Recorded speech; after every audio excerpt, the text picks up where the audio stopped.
गोवा राष्ट्रीय महामार्गावरील महाड येथील सावित्री पुलावरून एक अत्यंत चिंतेची बातमी समोर येत आहे.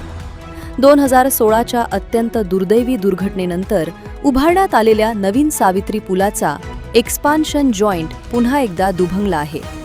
पुलावर लोखंडी अँगल बाहेर आल्यामुळे रात्रीच्या वेळी मोठा अपघात होण्याची भीती व्यक्त केली जात आहे. राष्ट्रीय महामार्ग विभाग आणखी एका दुर्घटनेची वाट पाहत आहे का, असा संतप्त सवाल आता प्रवासी विचारत आहेत.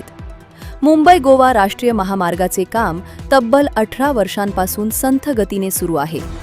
त्यातच आता महाडमधील सावित्री नदीवरील नवीन पुलावर अपघाताचा मोठा धोका निर्माण झाला आहे. नवीन पुलाचा एक्सपान्शन जॉइंट पुन्हा एकदा दुभंगला असून त्यातील एक मोठा लोखंडी अँगल धोकादायकरित्या वर आला आहे.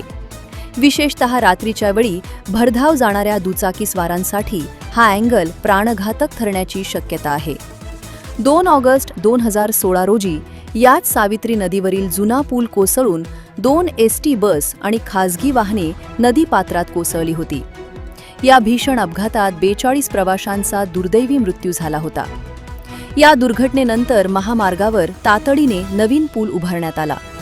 मात्र अवजड वाहतूक आणि निकृष्ट दर्जाच्या देखभालीमुळे या नवीन पुलाचे जॉइंट्स वारंवार उखडत आहेत. यापूर्वीही हा जॉइंट दुभंगला असता शिवसेना पक्षाचे शिरगावचे सरपंच सोमनाथ ओझरडे यांनी राष्ट्रीय महामार्ग विभागाला तातडीने दुरुस्ती करण्याचा इशारा दिला होता. त्यावेळी विभागाने मलमपट्टी करत तात्पुरती दुरुस्ती केली. मात्र कायमस्वरूपी उपाययोजना न केल्यामुळे पुन्हा एकदा हा जॉइंट उखडला आहे. या संदर्भात महाड येथील राष्ट्रीय महामार्ग विभागाचे शाखा अभियंता अमोल महाडकर यांच्याकडे विचारणा केली असता संबंधित कंपनीला तातडीने दुरुस्तीचे आदेश दिले आहेत असे त्यांनी सांगितले. मात्र प्रत्यक्ष काम कधी सुरू होणार आणि हा धोका कधी टळणार असा प्रश्न उपस्थित होत आहे. वेळेवर दुरुस्ती झाली नाही तर 2016 सारख्या भीषण दुर्घटनेची पुनरावृत्ती होण्याची शक्यता नाकारता येत नाही. त्यामुळे राष्ट्रीय महामार्ग विभाग आणि संबंधित कंत्राटदार कंपनी याकडे गांभीर्याने लक्ष देऊन तातडीने दुरुस्ती करणार का, याकडे सर्व प्रवाशांचे लक्ष लागले आहे.